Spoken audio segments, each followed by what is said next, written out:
নমস্কার বন্ধুরা, invest two harvest চ্যানেলের আরেকটা ইন্টারেস্টিং ভিডিওতে আপনাদের স্বাগত। আমি বাসুদেব বণিক। দেখুন, আজকের এই ভিডিওতে আমরা আলোচনা করব পি রেশিও।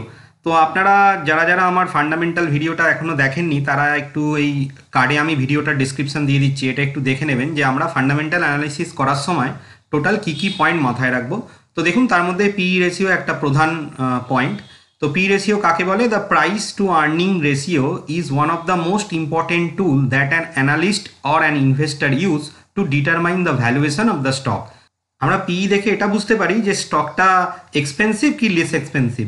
তো এই উপরে আমরা ডিসিশন নিতে পারি যেটা আমরা বাই করব কি বাই করব না। ইট indicates how much an investor is ready to pay for a stock based on it's future earning. মানে ফিউচারে কেমন পারফর্ম করবে তার উপর ভিত্তি করে একটা ইনভেস্টার একটা শেয়ারের কত গুণ দামে কিনতে চায়, সেটাই হলো পি রেশিও। তো পি রেশিওর দেখুন ফর্মুলাটা আমি এখানে লিখে দিয়েছি। কারেন্ট মার্কেট প্রাইসকে আপনি যদি আর্নিং পার শেয়ার দিয়ে ভাগ করেন তাহলে আমরা পি রেশিও পাবো। তো একটা এক্সাম্পল দিই, ধরুন কোম্পানি এ যার কারেন্ট মার্কেট প্রাইস এখন আছে ধরুন 150 টাকা, তো কারেন্ট কোয়ার্টারে তার ইপিএস রিপোর্ট করেছে 10 টাকা। আর্নিং পার শেয়ার মানে আপনারা জানেন, আমরা যদি নেট প্রফিটকে টোটাল নাম্বার অফ শেয়ার্স দিয়ে ভাগ করি যেটা পাবো সেটা হলো আর্নিং পার শেয়ার। এটা আপনি যে কোনো ওয়েবসাইটে পেয়ে যাবেন। তো এই 150কে যদি আমরা এবার 10 দিয়ে ভাগ দিই তাহলে আমরা পেয়ে গেলাম পিই। তো এই কোম্পানি এর শেয়ারের বর্তমান পিই হলো 15 টাকা। তো এবার আমরা দুটো কোম্পানির তুলনা করে নিই। কোম্পানি এ যেটা একটু আগে দেখলাম, যার কারেন্ট মার্কেট প্রাইস 150 টাকা, যার কারেন্ট কোয়ার্টার ইপিএস 10 টাকা আর পিই রেশিও তার মানে আপনার বের হলো 15 টাকা।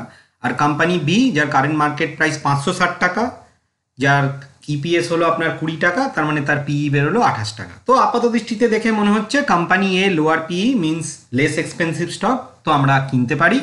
আর company B higher PE means high expensive stock, তো আমরা এটা কিনবো না।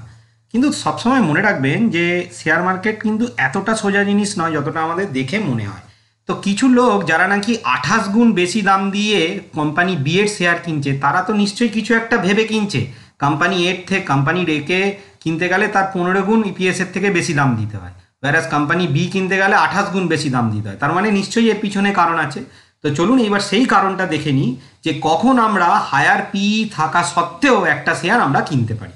দেখুন, এবার আমাদের দেখে নিতে হবে যে কোম্পানি এর লাস্ট কয়েক কোয়ার্টারে তাদের প্রফিট বা ইপিএস গ্রোথ কেমন। দেখুন, কোম্পানি এ Q1-এ ইপিএস রিপোর্ট করেছে 7 টাকা, Q2-তে 8 টাকা, Q3-তে 8 টাকা 80 পয়সা এবং Q4-এ 10 টাকা। তো ইপিএস গ্রোথটা একটু দেখুন, Q2-তে 14.28%, Q3-তে 10% আর Q4-এ 13.63%। তো এটা এখান থেকে বোঝা যাচ্ছে যে কোম্পানি এ আপনার তাদের প্রফিট বা ইপিএস যাই বলুন ওটা বাড়ছে মোটামুটি 10 থেকে 15% হারে।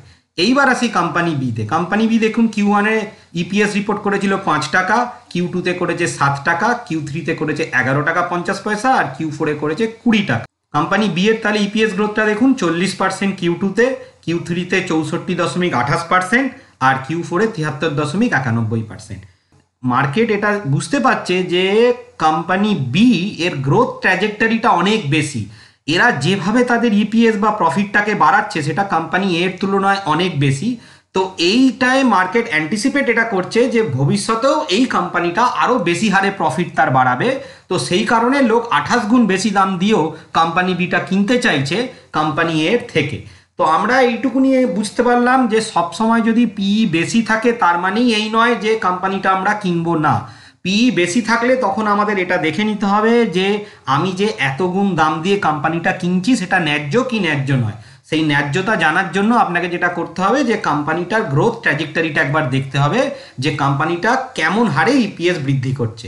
আমরা যদি দেখি যে এই কোম্পানিটা খুব দ্রুত গতিতে তার ইপিএস বা প্রফিট বাড়ছে তাহলে আমরা হায়ার পিই দিয়েও কোনো শেয়ার কিনতে পারি। আর যদি দেখি হায়ার পিই সত্ত্বেও তার প্রফিট বা আপনার ইপিএস ততটা হারে বাড়ছে না, সেক্ষেত্রে আমরা কিনবো না। এইবার আমি বলি কখন পিই দেখে আমরা একদম কেনার ডিসিশন নিতেই পারবো না। সেটা হলো, দেখবেন কিছু শেয়ার আছে যাদের নাকি একটা প্রপার গ্রোথ ট্র্যাজেক্টরিতে ধীরে ধীরে হলো স্লো বাট স্টেডি তাদের প্রফিট বাড়ে। যেমন আপনাকে উদাহরণ দিই আইটি বা আপনার এফএমসিজি। এই আইটি এফএমসিজি কোম্পানি কিন্তু আপনি ঠিকঠাক পিই দেখে ডিসিশন নিতে পারেন, কারণ এরা কিন্তু একটা প্রত্যেক বছর যেহেতু এদের একটা মানে নর্মাল সেল থাকবেই থাকবে, তো সেই কারণে এদের একটা ইপিএসটা গ্র্যাজুয়ালি বাড়ে। তো পিই দেখে আমরা ডিসিশন নিতে পারি। এবার কিছু সেক্টর আছে যেটা নাকি হাইলি ভলাটাইল সেক্টর, যেমন ধরুন রিয়েল এস্টেট সেক্টরে আপনারা দেখতে পারবেন যে বেশ কিছু কোয়ার্টারে দেখবেন খুব ভালো প্রফিট দিচ্ছে, তো যখনই তারা প্রফিট ভালো দেবে তখন কিন্তু ওদের পিইটা কিন্তু অনেক কমে যাবে, কারণ প্রফিট বেড়ে গেলে পিই কমে যাবে। আপনি ভাববেন যে এই স্টকটা তাহলে আমার খুব লেস এক্সপেন্সিভ, কিনে নেওয়া উচিত, তা কিন্তু নয়। যখনই আপনি মনে রাখবেন যে কোম্পানিটার প্রফিট খুব বেশি আছে, পিইটা তখন কমে যাবে, তখন আপনি ভাববেন কিনি, কিন্তু পরের কোয়ার্টারে গিয়ে যদি প্রফিটটা কোনো কারণে কমে যায় তখন দেখবেন কিন্তু পিইটা ঝট করে বেড়ে যাবে, তখন আপনি বুঝতে পারবেন যে আপনি ডিসিশনটা ভুল নিয়েছেন। তো আপনি যখন যে সেক্টরের কোনো স্টেবিলিটি নেই সেই সেক্টরে কিন্তু আপনি পিই দেখে কিনতে পারবেন না। তাহলে সেই সেক্টরে আপনি কি দেখে শেয়ার কিনবেন? সেক্ষেত্রে আপনাকে প্রাইস টু বুক ভ্যালু মানে পিবি দেখে শেয়ার কিনতে হবে। এবার আমরা দেখে নিই দুটো তিনটে কোম্পানির পিইকে আমরা কিভাবে ভেরিফাই করে আমরা শেয়ার কিনবো, সেটা একটু দেখে নিই। এইবার তাহলে আমরা দেখে নিই যে কোনো কোম্পানির আমরা সত্যিকারের পিইটাকে কি করে কম্পেয়ার করব। দেখুন আমি এখন screener.com-এ চলে এসেছি, শেয়ারটা যেটা নিয়েছি সান ফার্মাসিউটিক্যালস মানে সান ফার্মা। এইখানে দেখবেন একটু স্ক্রল ডাউন করলে আপনি দেখতে পারবেন যে পিয়ার কম্প্যারিজন মানে আপনি একই সেক্টরের অন্য ভালো কোম্পানির সঙ্গে আপনি পিইটা তুলনা করবেন। এখানে আপনি পরিষ্কার দেখতে পাচ্ছেন সান ফার্মা বর্তমানে 29.43 পিইতে কাজ করছে, ওয়ারাস ডক্টর রেড্ডি 50 পিইতে, সিপলা 34 পিইতে, বায়োকন 70 পিইতে আর অরবিন্দ ফার্মা 16.80 পিইতে। এবার আপনাকে যেটা করে নিতে হবে, যার পিই বেশি তার গ্রোথ ট্র্যাজেক্টরিটা আপনার একবার ইপিএস কি রেটে বাড়ছে সেটা দেখে নিতে হবে। এবার আপনি যদি এমন কোনো শেয়ার পান, সে ধরুন অরবিন্দ ফার্মা, যার পিইটা কম অথচ তার গ্রোথ ট্র্যাজেক্টরি আছে, তখন আপনি বুঝতে পারবেন এটা সত্যি লো ভ্যালুয়েশনে আছে কি হাই ভ্যালুয়েশনে আছে। তো এটা তো আমি দেখলাম একটা ইন্ডাস্ট্রির মধ্যে। তো এবার তাহলে দেখে নিই নিফটি 50 কি পিইতে কাজ করছে, তাহলে তার সঙ্গেও আমরা আমাদের শেয়ারের একটা পিইর তুলনা করে নিতে পারি। এইবার আমরা নিফটির পিইটা একবার দেখে নেব যাতে আমরা অন্য শেয়ারের সঙ্গে এর কম্প্যারিজন করতে পারি। তো দেখুন আমি নিফটিরই ওয়েবসাইটে চলে এসেছি, দাঁড়ান একটু জুম করে দিই যাতে আপনারা দেখতে সুবিধা হয়। তো দেখতে পাচ্ছেন এখন বর্তমান নিফটি, টোটাল নিফটি যে 50 কোম্পানি আছে, টোটাল নিফটি 50 যদি আমরা অ্যাভারেজ দেখি, তো নিফটি 50 এখন আপনার টোটাল 36.46 পিইতে কাজ করছে। তো এবার আমাদের এটার সঙ্গে তুলনা করে আমরা যে শেয়ার চুজ করছি সেটা দেখে নিতে হবে, সেটা হায়ার পিইতে কাজ করছে কি লোয়ার পিইতে কাজ করছে। আজকের এই ভিডিওতে তাহলে এখানেই শেষ করছি। ভিডিওটা যদি ভালো লাগে কাইন্ডলি একটা লাইক দেবেন।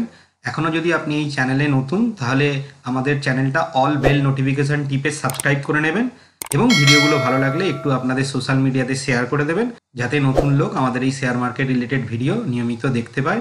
নমস্কার, ভালো থাকবেন।